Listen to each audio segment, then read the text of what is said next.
Бүгін біз сіздерменен жат жазу жазабыз. Сөздік жат жазу жазабыз. Буга чейин біз сөздік жат жазу жазганбыз, жазып эле жүрөбүз. Сөздік жат жазу оңой, анткени сөздік жат жазу сөздөрдөн гана турат. Алардын ортолоруна кандай белги коебуз? Бүтүр белгисин коюп жаза беребиз. Бүгүн дагы бизде сөздік жат жазу. Бирок буга чейинки жазып жүргөн жат жазууларыбыздан айырмаланып, бүгүнкү жат жазуубуз башкача. Бүгүнкү жат жазууда балдар мен сүйлөбөйм. Бирок биз жат жазуу жазабыз.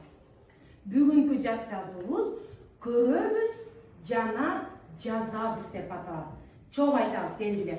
Көрөбүз жана жазабыз. Мен сүйлөбөсөм, класста тынчтык гана тынчтык. Анан мен сүйлөбөсөм, кандай жат жазуу экен деп таң калып атсаңар керек, Силерге кызыкпы? Анда мен түшүндүрөйүн. Мен силерге бир буюмду көргөзөм.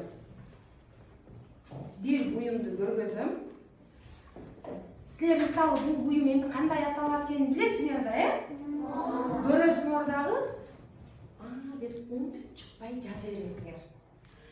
Анан жазып бүткөндөн кийин биз эмне кылчук элек?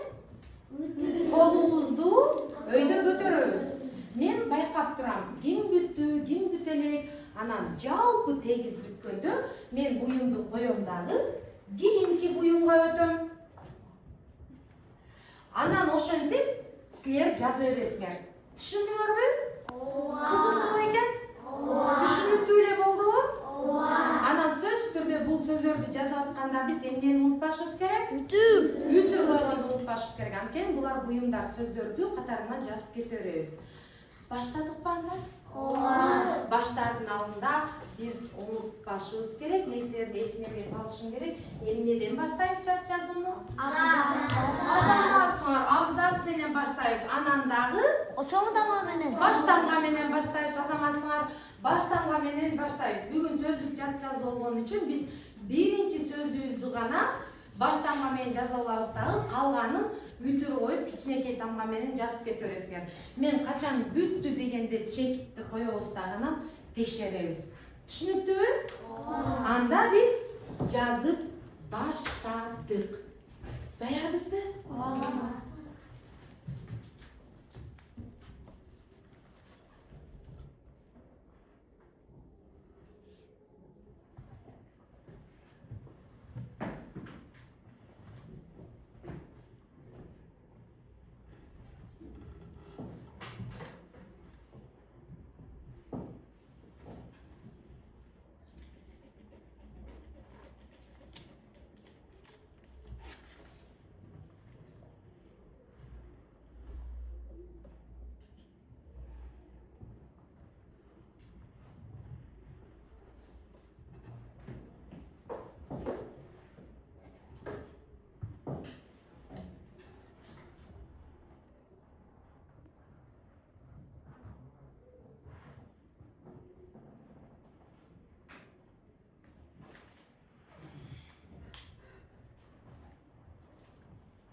Бүгүнкү жат жазуубуз жактыбы? Кызык болуп экен? Мээңере салып тынч жазган өзүңөргө да пайдалуу экен? Эми мунун баарын кантип жазган экенин мен текшерип көрөм. Бүгүнкү жат жазуубуз бүттү. Анда азыр сөздөрүбүздү карап, буга чейин мен окуп берип анан силер текшерип жүрсүңөр. Бүгүн өзүңөр карап, сөздөрүңөрдү бир сыйра текшерип, анан мага жооп бере бересиңер. Демек, биз жат жазуу бүткөндөн кандай белгини коебуз? Чет тил белгисин коебуз дагы, текшерип мага беребиз. Анан анда эмне текшеребиз, жат жазуу бүттү.